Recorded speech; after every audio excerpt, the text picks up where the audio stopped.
All right. Ooh, it looks like we're live. First of all, in advance, I apologized that apparently yard work is happening outside my window. I'm not happy about it. Usually, they're not right outside my window for a really long period of time, so hopefully, they will move on sooner rather than later. But just want to apologize in advance because it's not a consistent thing around here. Anyways, we are here today to talk with one of my amazing muses. That's what I call my clients inside the Action Navigator. Their name is Miranda, and I adore them so much. And I'm so grateful that they wanted to talk to me today. So, Miranda, welcome. Hello, thank you. Hello. So, I have like my series of questions, but you reached out to me wanting to do one of these. So, why don't you Yes. share what you know you wanted to share so we can just start out with that? Sure. Long story short, because my stories can be long. Uh, I hit a point where um, I had entirely failed at something, but it felt so good to have failed because of the things I had learned in your course and the perspectives I had learned to take up and the work I learned to do. So when I entirely failed at being a fish on a bicycle, and that gave me sort of a, a new way to look at the decisions I was going to make going forward and the decisions I had made in the past, and like work on that self forgiveness and stuff like that. I felt that I had reached a point where I could come here and join you and talk about some things that had successfully happened. You know, it's not just that I'm doing this work. It's not just that I'm inspired by your course. It's that, no, I saw it come through and it's meaningful and I feel integrated about it and it feeds toward the future. So that's why I decided to come on here finally. Oh, that's amazing. Thank you so much. Yeah. Oh, it's just been an honor getting to know you and watching you grow. So I'm like really excited for today. So, the first question is a little bit about yourself, so that if anybody sees themselves in you, it can help them listen to your story. Okay. I am a Native American and Mexican by heritage, plus a little Irish, because why not? I was diagnosed with ADHD at 40. So I lived most of my professional life, all of my educational life, not understanding why I couldn't achieve the way my cohorts could achieve. And so when I got my diagnosis, a lot of stuff started falling into place, certainly about why, um, but still very little about how. And so it was kind of an apex of these, up and down experiences uh, where I reached out to Cassie for how. I'm also self diagnosed autistic. Um, and, uh, but, you know, there are things of most of the things about me are kind of the Katamari Damacy ball of anything that is about someone with ADHD or autism that has lived through their life for a super long time. We just pick up a bunch of random shit, and those are things about me as well. So uh, I use a lot of movie metaphors. That's Love another thing. it. My language that I filter and understand the world through is mostly like cinema, if you can call some of the things I watch cinema. What's your most recent favorite movie? While we're just on that topic. Honestly, the most recent thing I've watched that I absolutely loved was Disobedience. Ooh. I watched it for the gay. I watched it for the Rachel Weisz.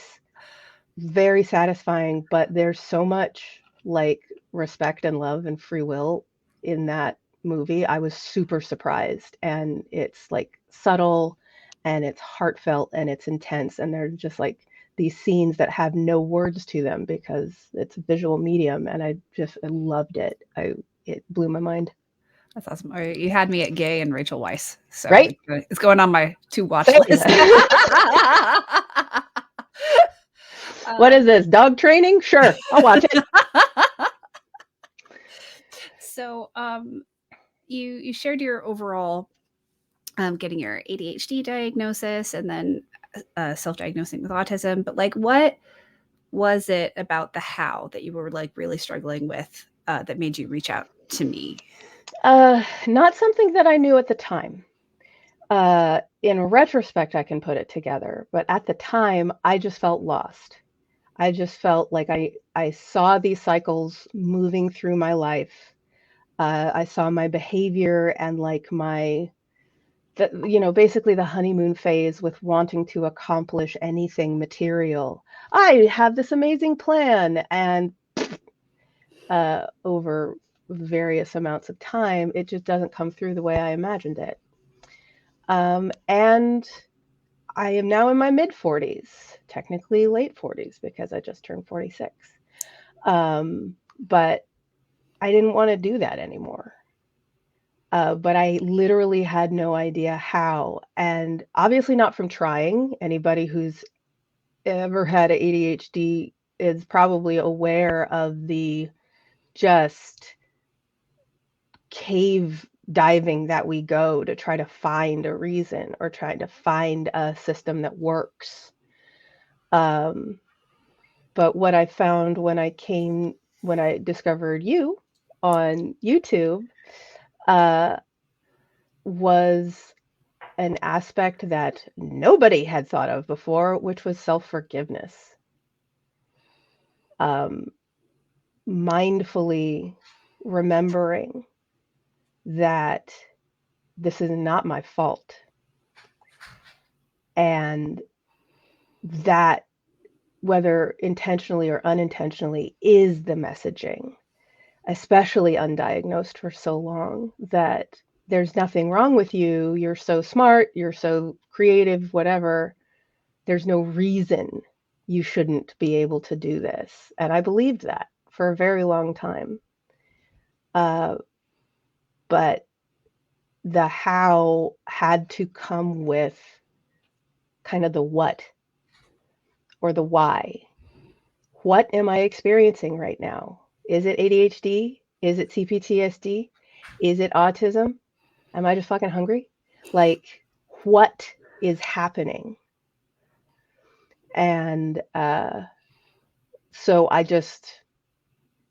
I had questions. I didn't know what they were. And when I saw your videos on YouTube, like you were getting to the under bits, the bits that really connect intention to result for me. And so that's why I pursued Accountability Muse as a resource. Oh, thank you for sharing that. Yeah, Um, oh, it fell out of my head. Where did it go? it'll come back. It'll come back. Like um, that's one of the things that I developed on my own, just being alone in my house for a super long time. But it was based on exercises we did with you about acknowledging our limits, our needs, our, accommodation possibilities, and a lot about connecting with, again, the what is actually going on with me. And what I found is that when I forget something, so like, bottom line, I'm going to forget it. It's going to happen. That's how my brain is built. That is just going to fall right out. You ever try to keep small things in a basket with really big holes? I got a basket with really big holes. You can't keep loose change in me. But the other thing that was happening was the shame that happened right after I forgot, which was from the messaging you shouldn't forget. Smart people don't forget. Good people don't forget. And what I gave myself as like an accommodation or like more self-talk or like what really is going on was the image that it's not gone. The thought's not gone. It'll come back. I just don't know when. And I've just gave myself this idea of it circling the block for parking. I love that. Nobody tells you you're dumb for not having found parking on a block where there's no parking, or you're not a good insert term for not having found parking on a block where there's no parking. You just come back around and you find another place to park. And that's what my thoughts are doing sometimes. Sometimes they miss the parking spot, and another thought got the parking spot before they did. And I just wait for it to come around, and usually it does. But also, I get to give myself that forgiveness and that awareness and that just acceptance of this is going to happen. It'll happen in its own time, and that's all right. Morally neutral. Yes. Yes. And that actually like ties in perfect. It came back around the block. I remember what I was going to talk about.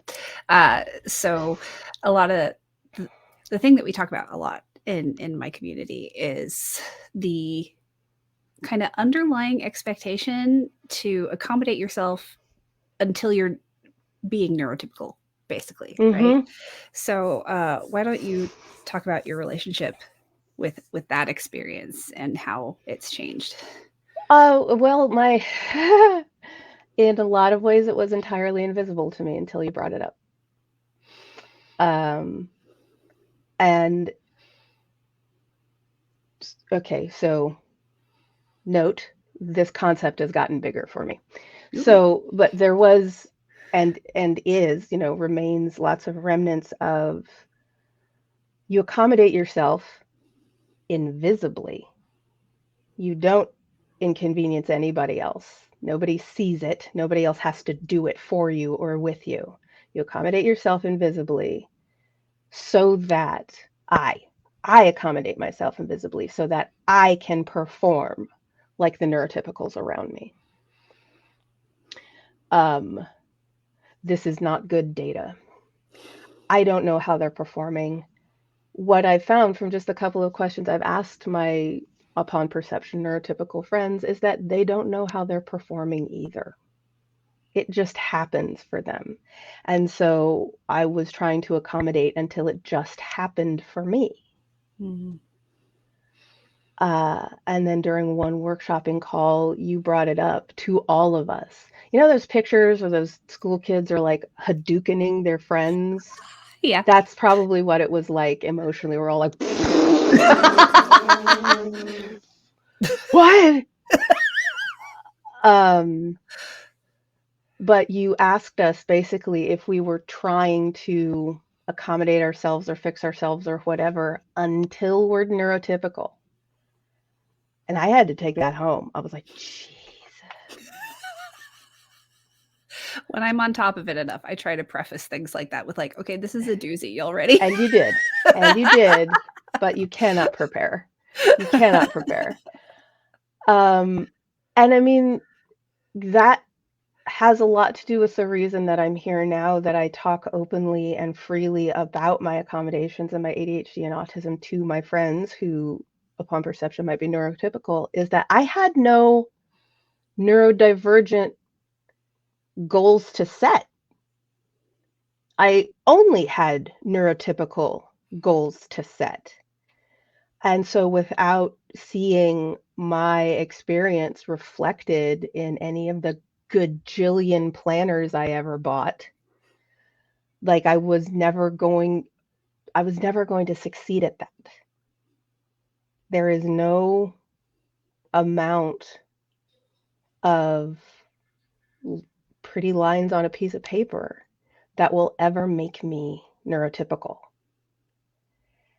And at that period, I started trying to reframe my goals.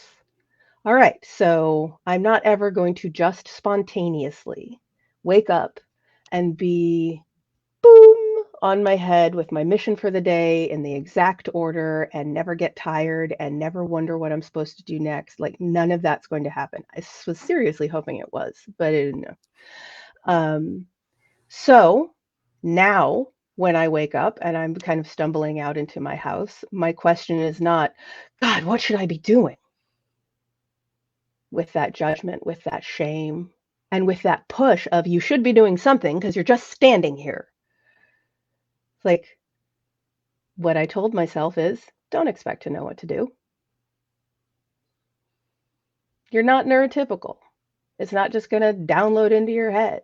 You got to write it down. You got to use your system. You got to like learn to trust these other things. And so then as I started to do that, I started to have the experience that I am a trustworthy person. I can be trusted.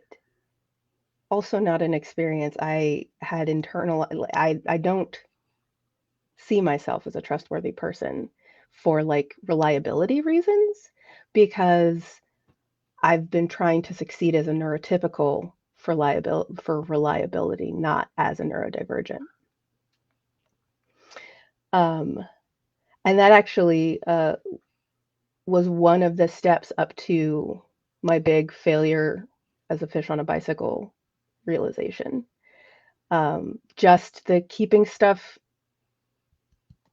real, keeping stuff. These are my capabilities. These are my limitations. These are the accommodations that I need. This is the reality of me. I need 45 minutes to get ready. I just do. And so I'll be clear about that to somebody who's waiting for me to get ready. It's like, dude, 30 minutes my minimum. So 45 minutes is optimum. Especially if I have a checklist. So yeah, like just being able to change the context and change the units of measure, basically. Like in neurotypical measure, forgetting a thought in the moment you want to share it could be seen as a failure.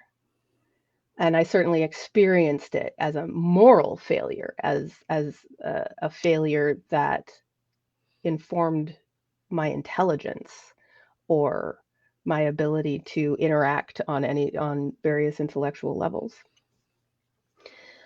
But my neurodivergent success is recognizing that that shit will come back on its own time.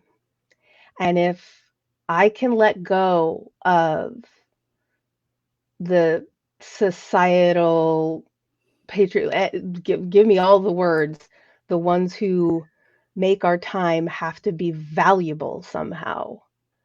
If I can let go of that and appreciate that thought has gone to look for parking, it will come back and I will be able to pick up this conversation like a regular smart person or whatever. I don't like the regular smart person, but you know what I mean.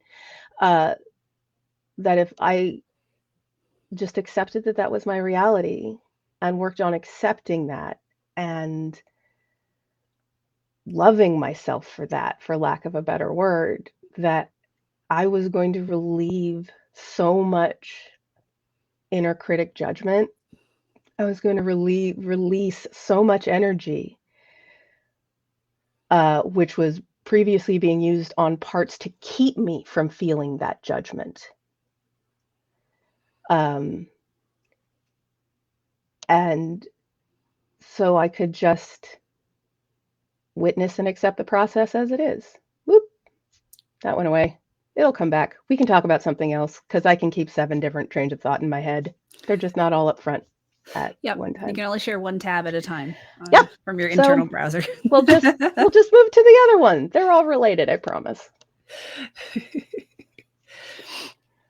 So, how would you compare what I do to other services available to neurodivergent individuals? For example, therapy and or ADHD coaching, because as you know, speaking to what I do well is difficult because it's very unique, and I'd love to hear how you speak to it. Yeah. So as a little bit of background, I've been in therapy for a very long time, on and off, mostly talk therapy until I encountered EMDR up here, moving to Portland from the Bay Area. I encountered in like 2016 and fundamental change in my experience with therapy. And I've been doing that for the years since. I haven't done ADHD coaching. I did start getting ADHD coaching when I got my official diagnosis, which was much more recently than my first diagnosis, which was actually just from a prescriber. I handed her the screening. She hadn't even asked the question. I'm like, look, I very much probably have ADHD. Please give me meds. And she did. And she managed my medication, but coaching wasn't her specialty. And so when I actually went to get a full workup intake diagnosis, I also pursued sort of coaching services through that group that gave me the diagnosis. From those experiences, I will say, unless I have words and context to describe my experience with ADHD, and more specifically, my performance experience with ADHD, therapy is no help there. And your program did give me words, not ADHD specific words, but concepts like the Swiss Alps, about the invisible work that exists between where I'm standing and this goal, or even maybe the first task, or even maybe the first movement I need to make. So it gave me this other dimension of what is going on, not just, why aren't you doing that? But actually, yeah, why? What is it that you need to do? Okay, break that down even smaller. What is that you need to do? Okay, break that down even smaller. And really getting into just validating my experience like it's real, and encouraging me to think on that, to think on the descriptions of my experience, not for anyone else, but for myself. Because the better attention I pay to what is really getting in my way to completing a thing, the more I will be able to then come back and support myself when next trying to do that thing. And from the coaching side, I was working with a doctor or somebody with letters, and they were still very much coming from the, well, you just have to do it sometimes. Oh, just do it. Why didn't I think of that? Why have I never tried to just do something? And it, like, a lot of her recommendations were just that. Like, well, you need to pick a calendar and a notebook. Like, dope. Thank you. Thank you for telling me that. I'm very glad that my insurance is paying for this, because to hell with insurance. But, like, Such an expert opinion, that. yes. And that's the thing. Like, I appreciate that maybe from their side, yeah, they have to tell their ADHD people to pick one. That's a hard thing. I had like 3 going during this time of picking. But what never seemed to come up was, so why didn't you think that one was going to work for you? And let's talk through that experience, talk through that thought process. What did you run into? What was your experience? So then my experience could inform further, future suggestions on what might be useful for me. But it's just find a calendar. I don't care why it doesn't work. Which can also be admirable. Maybe you don't need to care why. There's a lot of, I've personally experienced a lot of judgment of myself. Well, that should have worked for you. But if I can also explain why, I don't like that I can't see my tasks on the right side. I don't like it. Because reading that way across the screen does not work. I need it to look a certain way. But without the compassion to take that time to hear that from myself, which your program encourages, like, all the time, every single place you put your foot down, you are telling us to have compassion for ourselves, that these things that we've been judging ourselves on for years are morally neutral. It's my new favorite phrase. I love putting that on things. I put it on spending money the other day, and I'm just like, oh my God, spending money is morally Yes. neutral. Because that is a thing that was keeping me from being able to do my budgeting, is going into the budgeting space, even sitting down in front of my computer, that judgment starts. And without the concept of moral neutrality, without the understanding that that can stop us, that can be a major hurdle, which I got from your workshops, I wouldn't have had that tool to be able then to apply to myself. It's like, all right, another technique, button chair time. I'm just going to sit here. I'm going to feel this discomfort. I'm going to do it for 2 minutes, and then I'm going to leave. Nothing has ever given me the dozens of tools just in that sentence to be able to accomplish what I want to accomplish. That means so much to hear. Thank you. And it reminds me of something that one of my favorite fiction writers, but also teachers of writing, Brandon Sanderson, speaks to. And it's the idea that as a writer, we can spend one sentence on a moment, or we could spend infinite pages on a single moment. And the way you've been describing it makes me feel like the neurotypical perspective is like, yeah, that moment is just a sentence long. Yeah. Why is this so hard for you? But for those of us who are neurodivergent and are chronically ill, there are pages and pages and pages of experience in that one moment. And each one of them needs to be addressed and Yeah. supported. And yeah, And it's a new at the, paradigm for the disconnect. yes. And I mean, at the very least, acknowledged. No, a thing my therapist said to me, and I love my therapist. I'm so glad that I'm seeing her because she's great.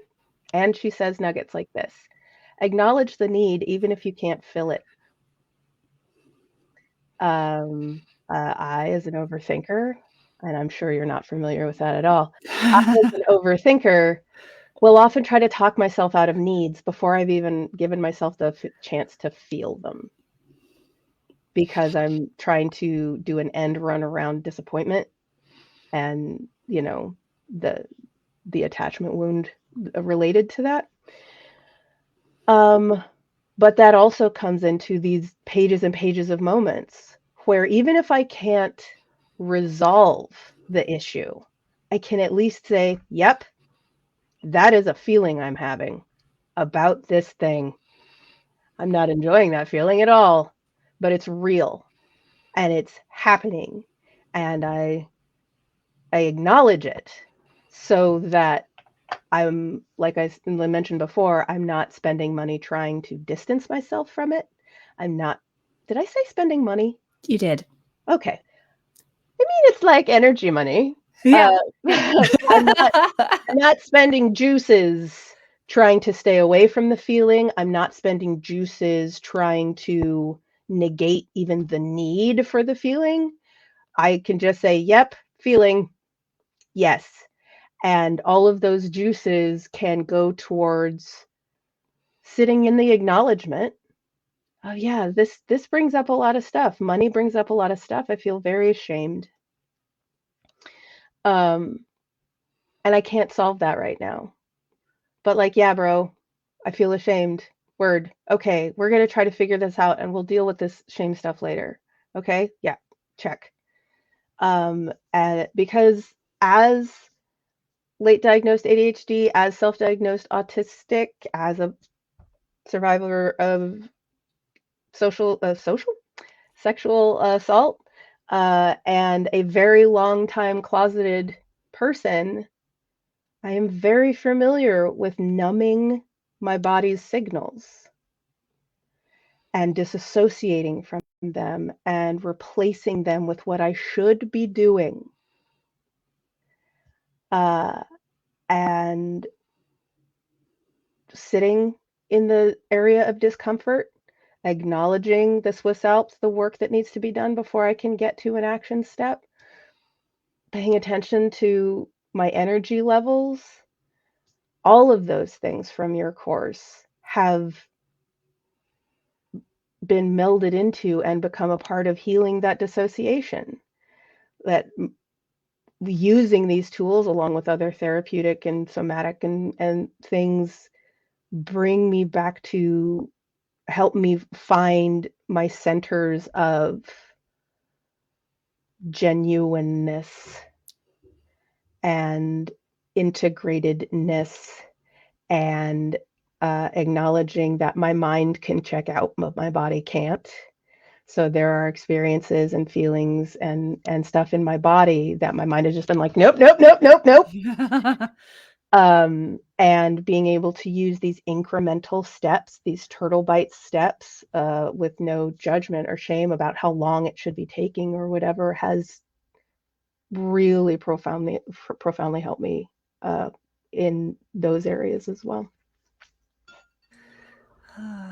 So, if you were to take everything you shared about like where I fit it relative to like therapy or like tactical neurodivergence coaching, where do you say I fit in? Like if too long didn't read. Um, I'm going to answer that question with a concept. Excellent. Love it. It is this concept that I have run into on another YouTube channel called The Crappy Childhood Fairy. She's awesome. And this is the first place I ran into the concept of limerence. And limerence, as she is describing it, it has to do with kind of romantic obsession, one-sided romantic obsession with a person who is unobtainable, either on purpose or just, movie stars or whatever, or somebody at work you don't really interact with. But in general, limerence is the person who is experiencing the limerence is creating a relationship that is missing some very vital parts like reciprocation. Um, and so it's just an obsession with an image. It's not a relationship with a person. And I've definitely experienced that in my life. That explains a lot of my 20s and 30s. Uh, but what I started to do is try to use that concept in other ways because it was so useful. And I have this idea of like operational limerence, that you fall in love with the concept of how to do something or a thing you're going to do, and what is missing, at least for me, in because I'm like, okay, limerence has a thing and then there's something missing, and that's what makes it limerence. That's just for me. I'm not saying that anybody else says this, but what's missing in operational limerence for me is the actual body experience of taking the tiny steps and doing the iteration, having some successes and some failures, and trying again. Same thing, support the successes you got, try to update the failures you experienced, and try it again. Oops, didn't get them all. Try it again. That's what I get the most support from Accountability Muse, is that like the therapy is trying to heal the ground, the stage, the I am the amphitheater upon which these dramas are played, and we're trying to get all of these big pieces moving around and feelings and trauma and all that kind of stuff. Mm. And the clinic ADHD coaching is this, you know, rubber stamped but quasi precise poking at just various things in a row. Boom, boom, boom, boom. Hierarchical, linear. Meh. Um, but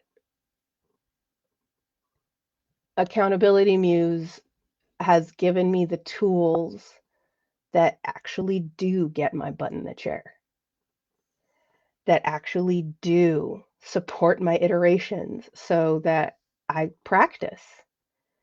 And that when I'm frustrated that I haven't gotten the results I wanted, I can still see it as practice. that there is a space and people and workshops and stuff that support me caring for myself, me trusting myself, not a thing that comes from clinical support, not a thing that comes from the people in my life who have probably been let down by uh, symptoms of my neurodiversity.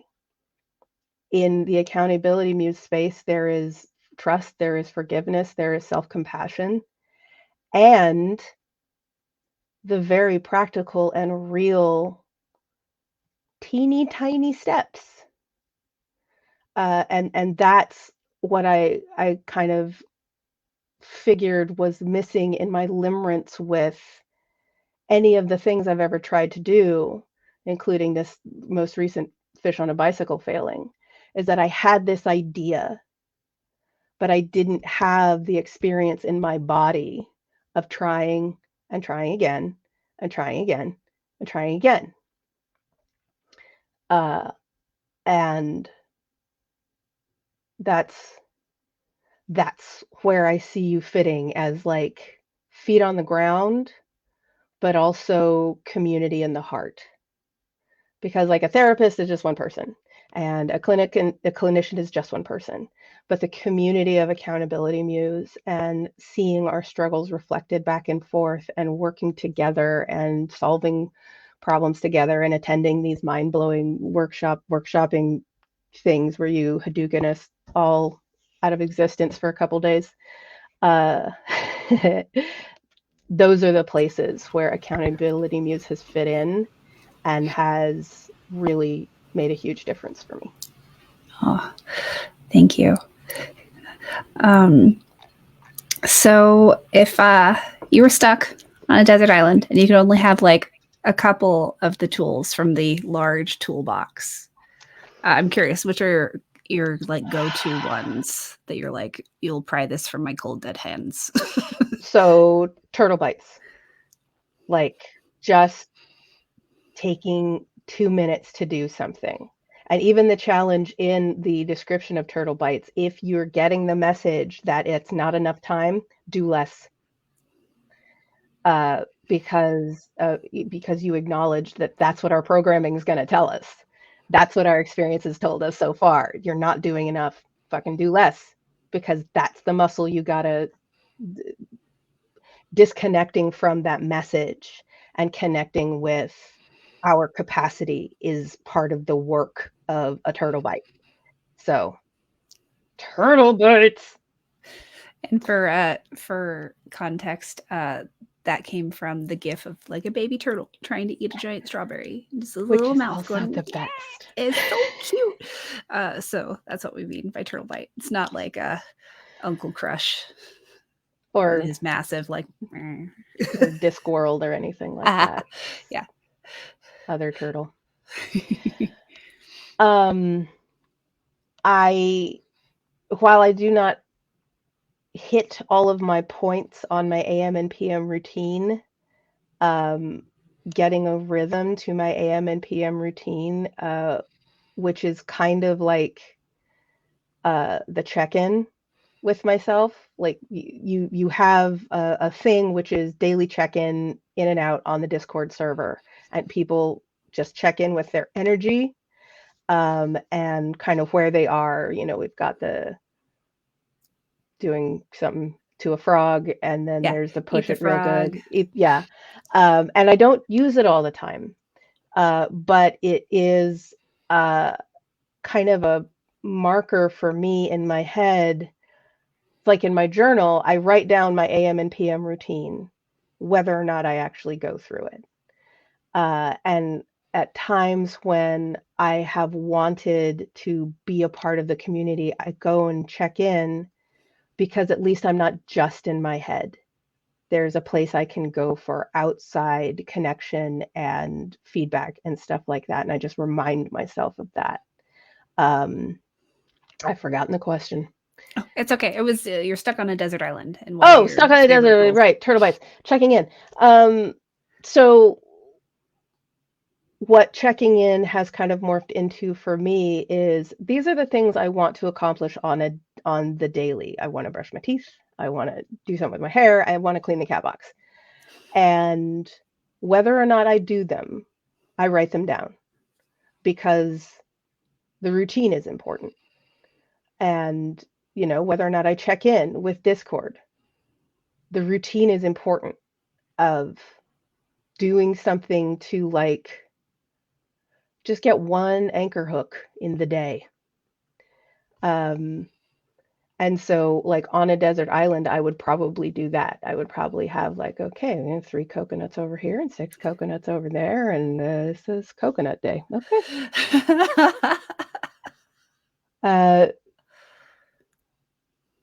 And that's a thing my ADHD self never thought I would be able to do.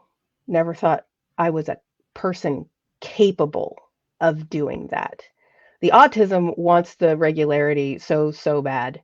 It's please just give me regular things to do on a regular basis. And my ADHD is I have to have 7 different ways to do them. And it's okay, great. Let's start there. I have 7 different ways. Well, I don't, but I will work towards 7 different ways to achieve this thing that helps me feel stable, but also acknowledges that I need variety. And because I have checked in with myself, because I have this vocabulary with myself about capacities and needs and iterations and turtle bites and all that kind of stuff, I can build that eventually. So yeah, check-in is really good, both on the Discord thing and within. So yeah, there's that. Awesome. Yeah, go ahead. What are some of the ripple effects, big or small, that have happened for you as a result of this work that you didn't necessarily foresee as being connected, and that has been a pleasant surprise?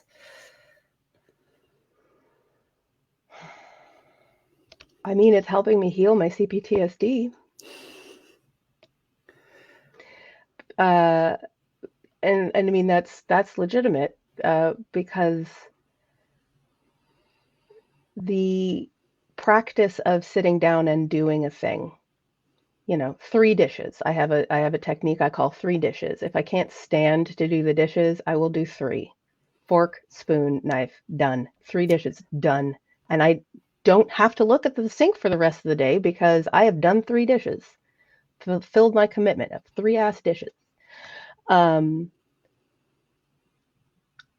But the other thing that does is create experiences for all of the young Mirandas who felt like their only experience was failure. And that iterates fractally everywhere. I was riding my bike and hypermobility, woo! So I have to pay attention to where my shoulders are and if my elbows are in and all that kind of stuff. And I, constantly have a ticker tape thing going on in my head of various things. But one of them was this really strong push. It's I have to be going as fast as possible. I have to be pedaling as hard as possible. And I felt it kind of under my ribs through this part of my back that is also injured. And I felt that urgency, obsession, Charlie Chaplin in the gears kind of grind of go, go, go, go. And because I have been working with my productivity obsession through Accountability Muse, through what is pushing me to do this thing instead of that thing? What, because I have been spending this time examining how I feel about working or producing things or just doing things for enjoyment and not for production. juggling all those things around because they're relevant for my tasks, they're relevant for my job, they're relevant for trying to get writing done or whatever. I was able to take those things and in that moment tell my body, we don't have to do that. I mean, I'm not trying to turn that off. I've never figured out how, but I don't have to do that. Or I don't have to do that for another 5 minutes. I'm about to sneeze. Bless you. Thank you. And again, just experiencing that tiny little measure of time where I don't have to do that for 5 minutes. And it like broke the circuit of that weird obsession in my head that was pushing me to like be hunched over and squeezed in and like, you know, all of these protective body postures. I could just ride. So I see it there, and those minutes add up. And being able to give myself the space of those minutes with any kind of weird obsessive thought I'm having or ADHD zone out where I'm stuck or anything like that. Just being able to say, set a timer for 5 minutes. That's all we have to do. And it helps me feel incorporated. You know, my body gets to feel like it's being acknowledged. My mind gets to feel like it has a solution, even if it doesn't. And it helps me feel kind. And I can often extend that kindness to others. Like, you know, if a friend of mine is getting into a thing and my brain's like, I just want to fix it. I'll be like, well, let's give that like 5 minutes. Let that person do what they're doing. Let's stay over here. And so, yeah, like it's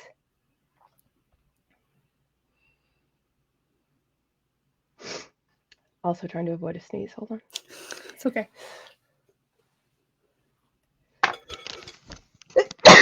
Pardon me. Bless you. So Pacific Northwest allergens. Yeah. Woo!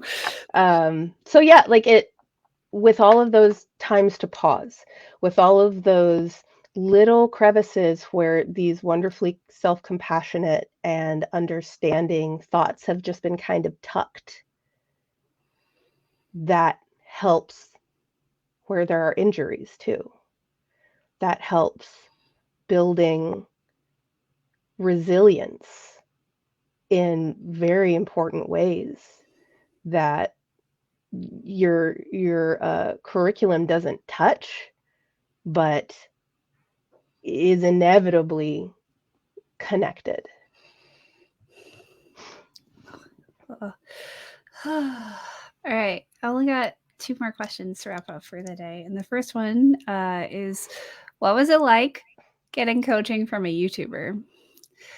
Okay, so on the first call, the like introduction call, I legitimately had to like, oh my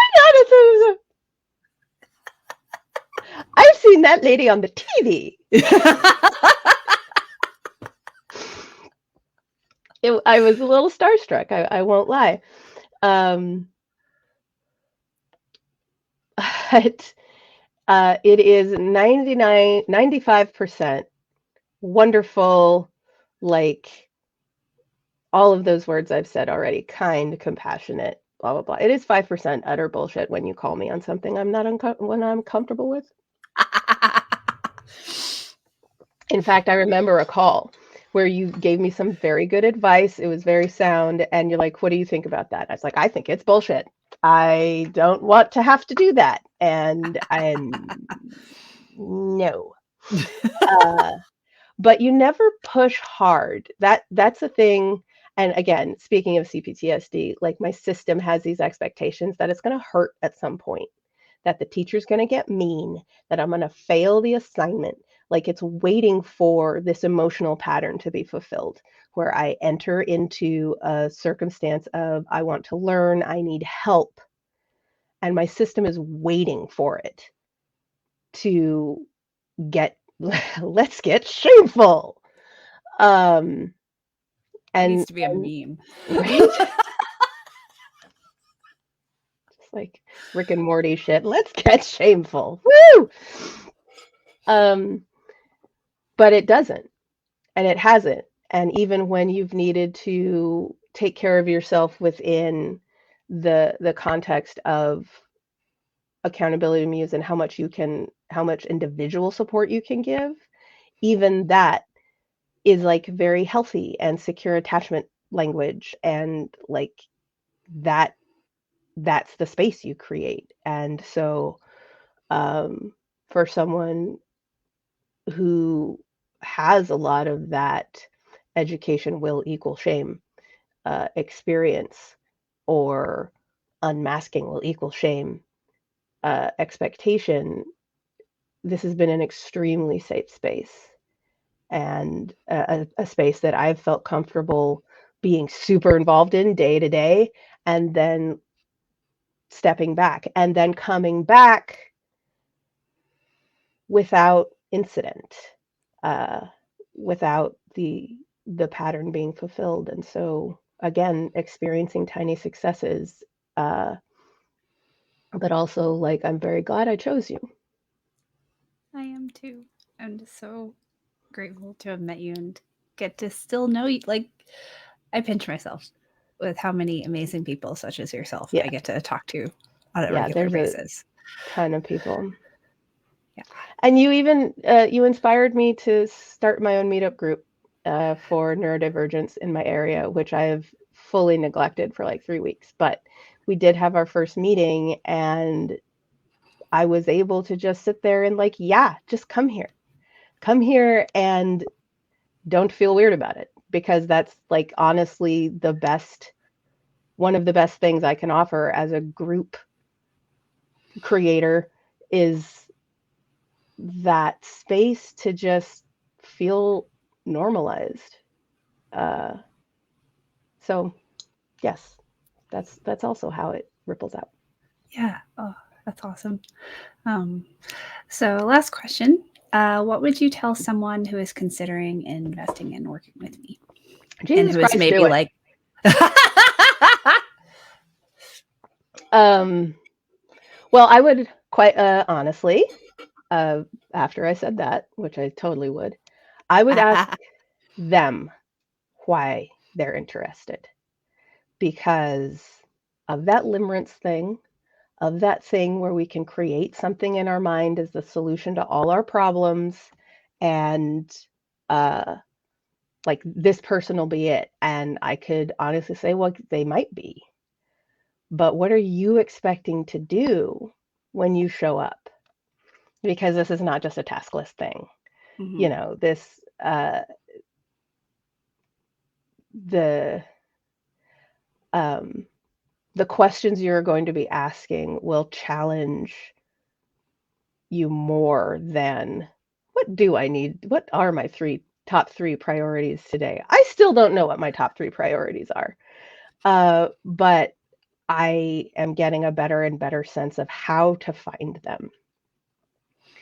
Um, and like I would fully encourage them to, if they do decide to do the thing, to open their heart to it as much as possible, because and not even in the you'll feel great about it every single moment, just that commit to the process, because the process is transformative, not the planner you get at the end or the notion you create or the top three priorities. It will be what you're giving it, and then what you will get back in ways you didn't expect, because what you're talking about, productivity, for Neurospicy Spoonies, like this is a fishbowl we've lived in our whole lives.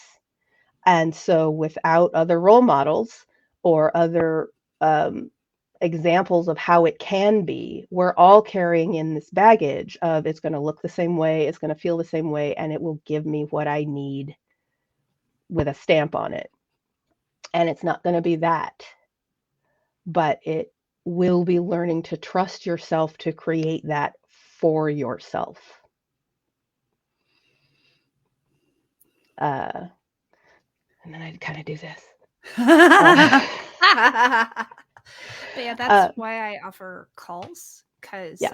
I want to make sure that my program is the right fit for everybody. So that's Yeah. why you have to talk to me first, because I want it to be of value, and I don't want to just recklessly take people's money. Yes. Yeah. Yes.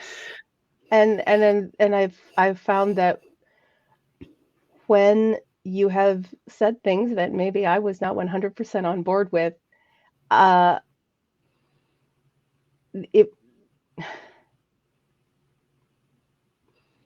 watch a lot of shows about cults. And I never feel like I'm in a cult.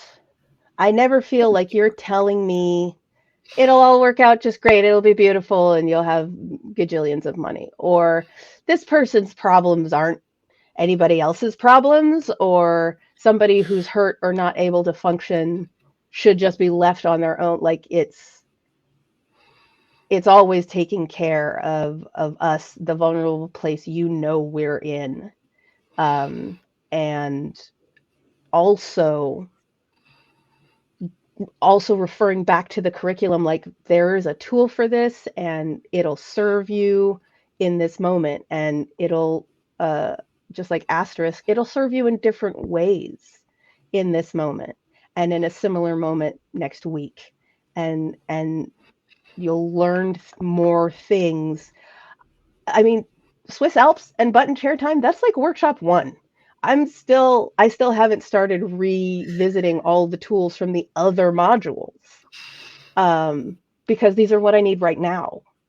But when I need something else, there is something else there. Yep. And no judgment on having needed that then and needing that now, this now. Right. That right. When this now. And that's why I offer lifetime access, because it's a journey. Yeah. And you will never not need support from me on this journey. And so I just want to still be there, lurking in the background, ready to help.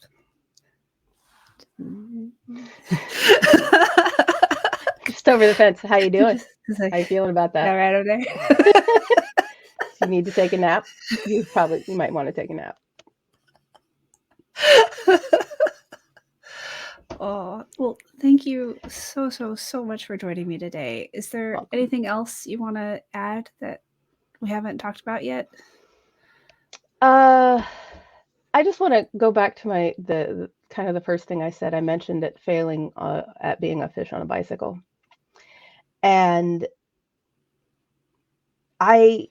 this was about a school thing that you and I have talked about a lot, and you know how much I struggled with that and how hard it was. And ultimately, I did not end up completing it.